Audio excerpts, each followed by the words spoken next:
On March 24th, 2023, the highly anticipated remake of the 2005 classic Resident Evil 4 hit shelves on physical and digital storefronts, managing to sell a whopping 3 million copies just 2 days after its release, winning over old and new fans alike. Now, I have to admit, I was skeptical when I heard about the Resident Evil 4 remake. Even right now, as I'm making this video, I still think about the idea of remaking it in the first place was completely unnecessary. After all, the game was already available on several modern platforms. However, after playing through the remake myself, I can safely say they managed to do this game justice. It's probably the best remake we got out of all the other modern Resident Evil remakes, and that's saying something. So surely, there are not going to be people coming out of the woodworks and claiming that the original Resident Evil 4 is some poorly aged steaming pile of shit that can't be played anymore, right? In preparation for this review, I returned to the original game for the first time in years and was shocked at how badly this remake was needed. The movement of main star Leon Kennedy felt ridiculously restricted. He struggles to get around as though he's wearing an old pair of skinny jeans that haven't fit him since his police academy days, and is immobilized anytime he gets his gun out, as though he's incapable of independent control over his hands and feet at the same time. We do not care. By modern standards, it's absurd and would absolutely put off a lot of newcomers before they could begin to understand why this game is so highly regarded. Well, there you go, folks. The sole reason why this video currently watching exists. Now, I need to make something explicitly clear here before I get into this topic. I haven't played Resident Evil 4 in my life until I tried it out for the first time in 2018. Like a complete dumbass, I emulated the GameCube version because I thought that this game still was a GameCube exclusive this whole time. Oh my god, remember when this game was meant to be GameCube exclusive? Well, anyways, after that, I went and purchased myself a physical copy of this game on the PlayStation 4 and played through it. My initial first impression of Resident Evil 4 were a lot more mixed at first. For starters, I couldn't get used to the fact that you could only shoot while you were standing still. I died many times over this. I was a complete rookie. But after dealing with all the challenges the game put me through, I ended up loving Resident Evil 4. And ever since then, I have purchased several other versions of the game. The Nintendo Switch port, the PC port, and even the VR port on Quest 2. I replay Resident Evil 4 religiously like a complete crack addict who can't get enough. So, that's my perspective on Resident Evil 4. I am a zoomer who didn't play this game until like 13 years after its release, and side myself with a boomer crowd who believe this game is in every single way possible a masterpiece in game design. Of course, some people disagree with the statement, which, hey, I respect your opinion if you don't enjoy Resident Evil 4 as much as others do. Well, okay, I still think you're wrong, but don't think I'm gonna shout at you for having an opinion on the internet. But going back to the topic, I think that the statement of the original Resident Evil 4 being unplayable because of the controls is a silly statement. What most people don't know is that this game was originally designed to be played on a GameCube controller. You know, this thing. Well, okay, this one that I own isn't actually the official GameCube controller, and instead, a replica made by PowerA for the Nintendo Switch with Big Ninty's seal of quality slapped onto it. But yeah, this is the way Resident Evil 4 was meant to be played on before it got re-released to 3 trillion other platforms. I'm sure some of you watching this video never played the original Resident Evil 4, which I hope you plan on doing afterward. So let me go ahead and explain the controls from the main system it was released on. L is for pulling your knife out, while R is for aiming your weapon. A is used to interact with things inside the gaming world and attack, while the B button serves as the sprint and reload button while you're aiming. Both the analog stick and D-pad serve as your movement and aiming options. Finally, the Y button opens up the inventory and other menus, the Z button opens up the map, X lets you command Ashley later on in the game, and finally, the star button brings up the options menu. With all of this information in mind and putting everything together, it makes perfect sense what the game designers were going for with the button inputs. Obviously, I'm not saying the game is best experienced with the GameCube controller, but more like that they used the specific controller layout to create the basis for how the rest of the game functions, and I think they did a pretty good job about it. However, that's not the main problem people have with the game's controls. Specifically, it's the tank controls people have a problem with. People complain about Resident Evil 4 using a tank control scheme as opposed to something like what every other third-person shooter in the same vein uses. And while it is understandable that a lot of people will get turned off by this style of gameplay, you have to keep in mind that the developers adjusted the game around these controls. I will argue that the tank controls are far more easier to manage in this game than in the three original PlayStation 1 titles, but that's not the main point I'm trying to make here. Enemies are slow, their attacks are all telegraphed and are very easy to learn and avoid. The point I'm trying to make here is this: the entire game is built around these controls. You can't do certain actions, but you can do other things with incredible precision, which are more spongy in the 2023 remake. It's simple as shooting at Ganato's face, running towards him with his allies next to him, do a roundhouse kick, pull your knife out, attack him and his allies until he and they die. The 2023 remake, on the other hand, completely changes this. As I mentioned before, the enemies you'll be facing the most in the game are mostly slow and their attacks are all telegraphed. The only time enemies will be fast if they're trying to catch up on Leon or if they're intentionally designed to be fast in some way.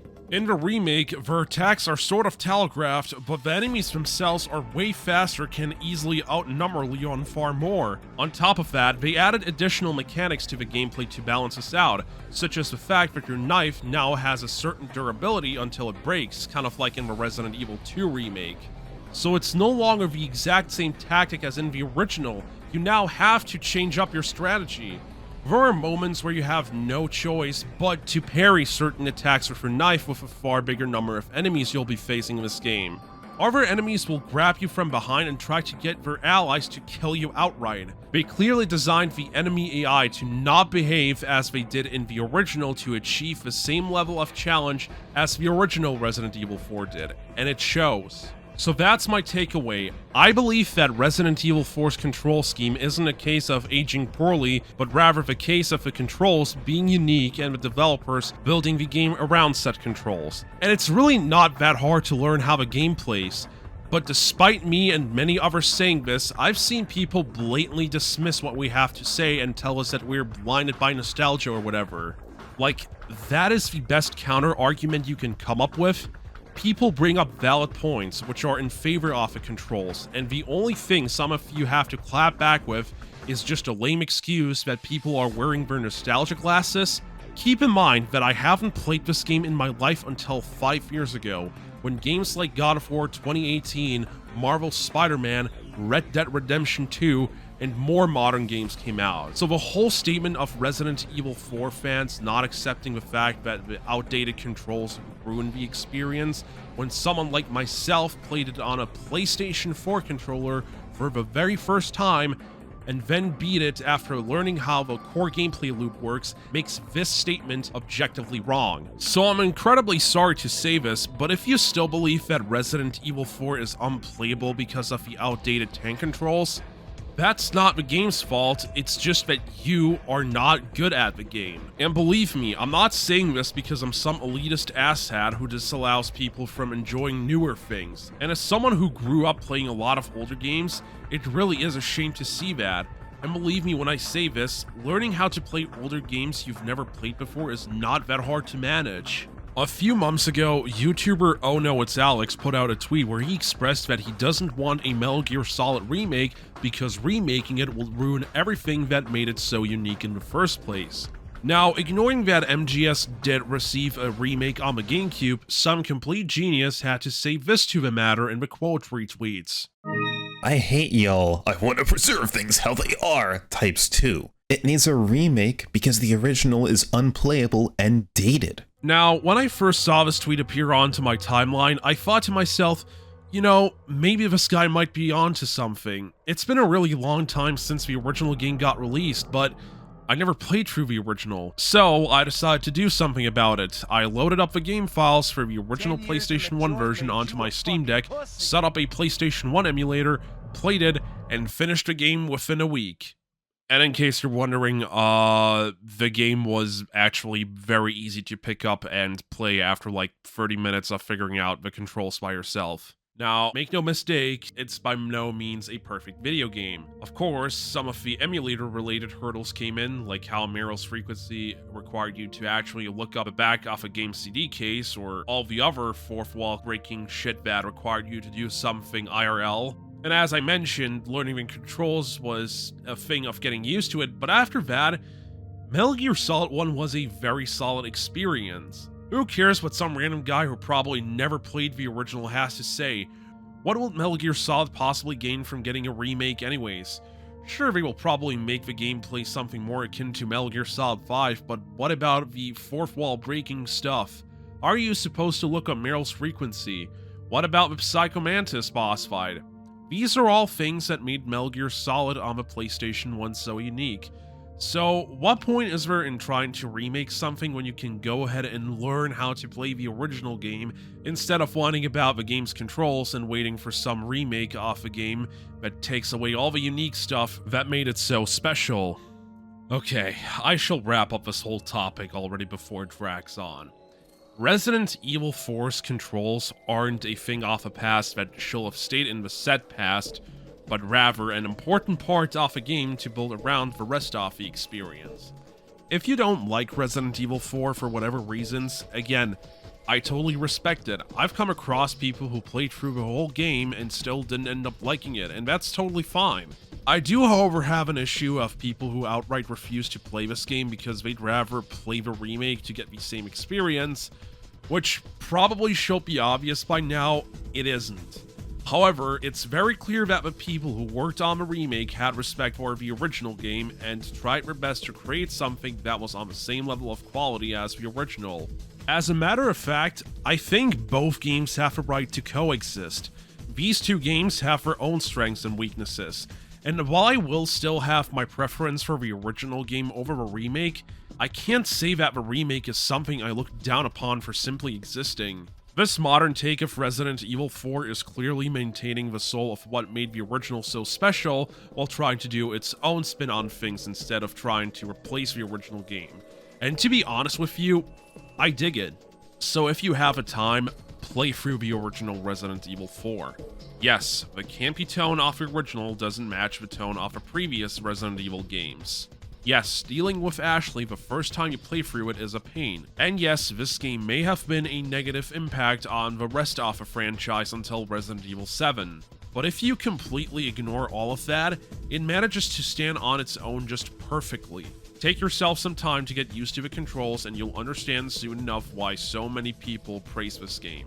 Hell, if you have a powerful enough PC or even a Steam Deck, you shall get the PC port from Steam and experience the entire game using mouse and keyboard. There's also the incredible fan mod Resident Evil 4 HD project, which completely overhauls the texture work faithfully and even comes with some control improvements that some of you may appreciate. And hell, go play the Resident Evil 4 remake after that. It's one of the best remakes a game has received in a very long time. I made this video because I love the original Resident Evil 4.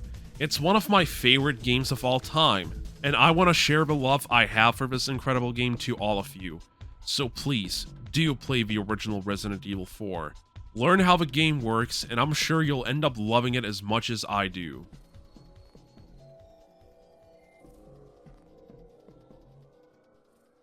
So yeah, this was not the Like a Dragon Ishin review as I planned to do it, but instead a completely different video, and the reason for that mainly stems from the fact because 1, Resident Evil 4 is one of my favorite games of all time, and I will absolutely defend this game until I die.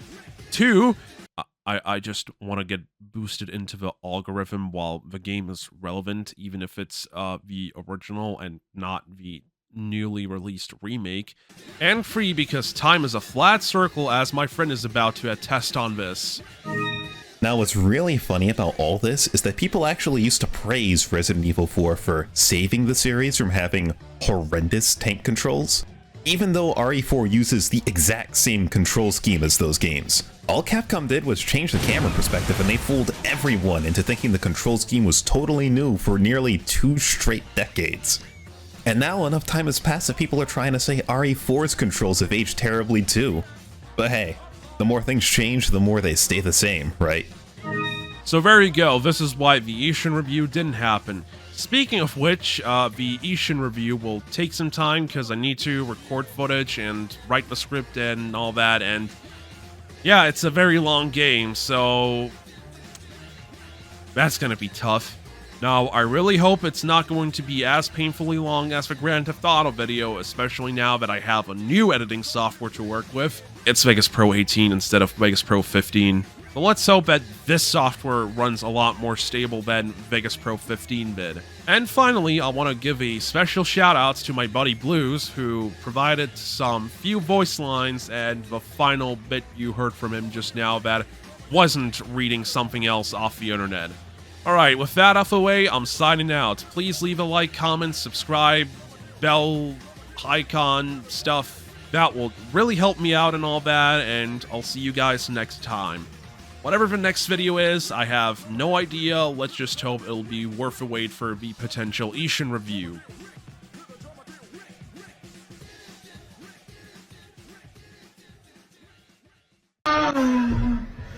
Ah.